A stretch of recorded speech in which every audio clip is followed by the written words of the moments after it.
students. How are you? I hope you are studying well. Today we are going to learn section 3 writing skills. Today we are going to discuss what exactly we have to do and what we have not to do while preparing summary. आज आपण summary writing पाहणार आहोत. त्यामध्ये काय करायचं आहे किंवा काय करायचं नाही याचा आपण इथे अभ्यास करणार आहोत. So let us start. See page number 136. Summary writing. Brevity is the soul of wit is one of the countless maxims coined by William Shakespeare. It is relevant to speaking as well as writing. तर William Shakespeare हे प्रसिद्ध लेखक आहेत. मग त्यांचं एक सुभाषित आहे मॅक्झिम्स. तर ब्रेविटी म्हणजे संक्षिप्त. Brevity is the soul of wit म्हणजेच काय तर संक्षिप्त हा चातुर्य किंवा हजरजबाबीपणाचा आत्मा आहे आणि त्याचा संबंध बोलण्याशी तसेच लिखाणाशी आहे. Brevity or concision is the cutting out of unnecessary words while conveying an idea. It aims to enhance communication by eliminating redundancy without omitting important information. तर ब्रेविटी म्हणजे संक्षिप्त करणे. संक्षिप्त करणे म्हणजेच काय तर अनावश्यक शब्द काढून टाकणे. हे सारांश लेखनात खूप महत्त्वाचे आहे. आणि समरी रायटिंगचा सराव केल्यानेच महत्त्वाच्या माहितीचा समावेश करणे त्याचबरोबर अनावश्यक तपशील कसा वगळावा हे आपल्याला शिकता येते आणि त्यामुळे आपले लेखन कौशल्यसुद्धा सुधारते. Summary writing is one of its kind that has been describe as one of the elementary principles of writing. हे समरी रायटिंगचा एक खास प्रिन्सिपल आहे. To speak what is required and to write what is necessary is a requisite towards the development of language skills. It is important to be brief in written expression. हे आवश्यक ते बोलणे किंवा आवश्यक ते लिहिणे हा लँग्वेज स्किल डेव्हलप करण्याचा एक महत्त्वाचा टप्पा आहे. हे असे म्हटले जाते की काय बोलावं यापेक्षा काय बोलू नये हे ज्याला कळतं तो चांगला वक्ता आणि काय लिहावं यापेक्षा काय लिहू नये हे ज्याला कळतं तो चांगला लेखक. To express in brief the main points of a written record is the summary writing skill and that can be develop by practice. हे तुम्हाला जो पॅरेग्राफ दिलेला आहे त्यामधले मेन पॉईंट जे आहेत ते अगदी ब्रीफ म्हणजे थोडक्यात सांगणे हे रायटिंग स्किलचं किंवा समरी रायटिंगचं स्किल आहे आणि ते आपल्याला फक्त प्रॅक्टिसनेच शक्य होतं. Summarizing has a definite purpose. The purpose of a summary is to give the reader a clear objective picture of the original text. आता समरी रायटिंगचा एक खास उद्देश असतो. त्यामध्ये पॅरेग्राफचा थोडक्यात स्पष्ट आणि वस्तुनिष्ठ आढावा सादर करणे हा समरी रायटिंगचा मुख्य उद्देश असतो आणि ते केवळ प्रॅक्टिसनेच शक्य होते. Most importantly the summary restates only the main points of a text or a lecture without giving examples or details such as dates, numbers or statistics. Summary रायटिंगमध्ये संक्षिप्त करणे खूप महत्त्वाचे आहे. त्यामुळे एक्झाम्पल्स असतील, कोटेशन्स तुम्हाला दिलेले असतील, ब्रॅकेटमध्ये दिलेली माहिती असेल किंवा संख्या किंवा सांख्यिकीय माहिती असेल तर ती आपल्याला वगळता आली पाहिजे. समरी रायटिंगचा उद्देश समजला. आता पुढे बघा डूज ऑफ समरी रायटिंग. आता इथं तुम्हाला दिलेलं आहे समरी रायटिंग करताना आपल्याला काय करायला हवं. Let us see do's of summary writing. Read and read the passage. आता पहिल्यांदाच काय सांगितलेलं आहे, पॅसेज परत परत वाचा. तुम्हाला जो क्वेश्चन पेपरमध्ये पॅसेज दिलेला असतो तो एकदा दोनदा तीनदा तरी कमीत कमी 2 वेळा तरी वाचायला हवा. देन अंडरस्टँड, मग तो पॅसेज समजून घ्या. थर्ड, रीड द इन्स्ट्रक्शन्स, दिलेल्या सूचना वाचा. Find exactly what you need to summarize, हे तुम्हाला नेमकं काय समराईज करायचं आहे हे तुम्ही शोधा. Identify the main idea through the process of asking questions, हे तुम्हाला मेन आयडिया शोधायची असेल तर काही प्रश्न तुम्ही स्वतःलाच विचारा आणि मेन आयडिया ओळखा, आयडेंटिफाय करा.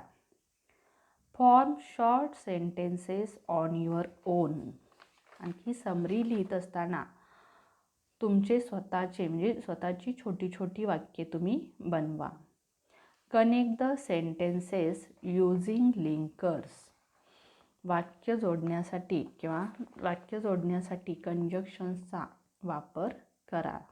मग त्यामध्ये WH वर्ड्स असतील, not only but also, either or, neither nor, and, but, or, as well as, no sooner than, as soon ॲजचा वापर करा. Remove redundant words and sentences from the key sentences. आता जो तुम्हाला पॅरेग्राफ दिलेला आहे त्या पॅरेग्राफमधले अनावश्यक शब्द, रिडंडंट म्हणजे अनावश्यक शब्द असतील किंवा अनावश्यक वाक्य असतील तर ती तुम्ही काय करायचे, काढून टाका. ओमिट डिटेल्स, म्हणजे डिटेल्स तपशील तुम्ही वगळा. ओमिट म्हणजे वगळणे. अव्हॉइड युअर ओन इंटरप्रिटेशन, स्वतःचे स्पष्टीकरण देणे टाळा. आता तुम्ही डूज ऑफ समरी रायटिंग बघितलेलं आहे. Read and read the passage, जे तुम्ही काय करायचं आहे, पॅसेज परत परत वाचायचा आहे. अंडरस्टँड, तो समजून घ्यायचा आहे. रीड द इन्स्ट्रक्शन, सूचना वाचायच्या आहेत. Find exactly what you need to summarize, हे समराईज कशाचं करायचं आहे हे तुम्ही शोधून काढायचं आहे.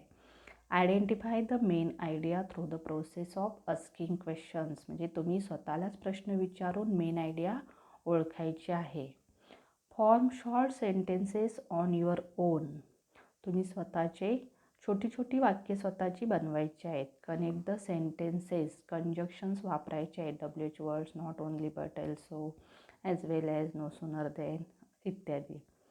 Remove redundant words and sentences from the key sentences, अनावश्यक शब्द असतील, वाक्य असतील ते तुम्ही काढून टाकायचे आहेत. ओमिट डिटेल्स तुम्ही वगळायचे आहेत. आणखी अव्हॉइड युअर ओन इंटरप्रिटेशन, हे तुमचं स्वतःचं स्पष्टीकरण देणं टाळायचं आहे.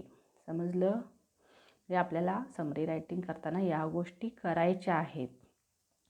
नाव we are going to see don'ts of summary writing.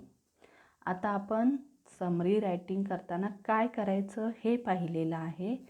आता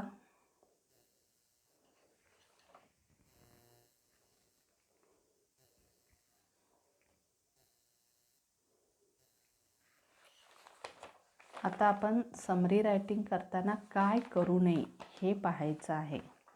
पहा, डोंट इन्क्लूड, हे तुम्ही पॅरेग्राफमध्ये स्वतःची माहिती इन्क्लूड करायची नाही. त्याच्यानंतर एक्सक्लूड म्हणजे वगळणे, इन्क्लूड म्हणजे समावेश करणे, एक्सक्लूड म्हणजे वगळणे. तुम्ही स्वतःची माहिती इन्क्लूड करायची नाही. एक्सक्लूड म्हणजे वगळणे, तर त्या पॅसेजमध्ये असलेली महत्त्वाची माहिती तुम्ही वगळायची नाही. ॲड म्हणजे स्वतःची माहिती, अधिक माहिती त्यामध्ये ॲड करायची नाही आहे. कमेंट, त्याच्यावर कोणतीही कमेंट करायची नाही. आणखी गिव्ह एक्झाम्पल्स, म्हणजे तुम्ही एक्झाम्पल्स द्यायचे नाही आहेत किंवा उदाहरणं द्यायची नाही आहेत. उलट जर उदाहरणं अधिक असतील तर तुम्ही ती काढून टाकायची आहेत. लक्षात आलं? डोंट्स ऑफ समरी रायटिंग, म्हणजे समरी रायटिंग करताना काय करू नये तर इन्क्लूड म्हणजे अधिक माहितीचा समावेश करायचं नाही. एक्सक्लूड महत्त्वाची माहिती वगळायची नाही. ॲड तुमच्या स्वतःच्या मनाची वाक्ये त्यामध्ये ॲड करायची नाहीत. कमेंट त्याच्यावर कोणतीही कमेंट करायची नाही आहे. ते तुमचं स्वतःचं मत तुम्ही सांगायचं नाही. गिव एक्झाम्पल्स म्हणजे इतर तुम्ही एक्झाम्पल्स द्यायचे नाहीत. Now see steps for summary writing. Summary writing करतानाच्या स्टेप्स इथे तुम्हाला पुस्तकामध्ये दिलेल्या आहेत. Step first, read the article twice. तुम्हाला जो परीक्षेमध्ये पॅसेज दिलेला आहे तो पॅसेज 2दा वाचायचा आहे. म्हणजे आता तुम्ही घरी आहात तर तुम्ही 2-3 वेळा जरी वाचलात तरी चालेल.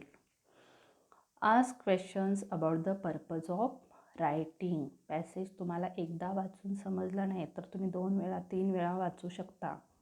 त्याच्यानंतर स्वतःलाच प्रश्न विचारायचा आणखी पर्पज ऑफ रायटिंग म्हणजे लिखाणाचा उद्देश काय आहे याविषयी समजून घ्यायचा आहे. Identify the main idea. Main idea तुम्ही ओळखायची आहे.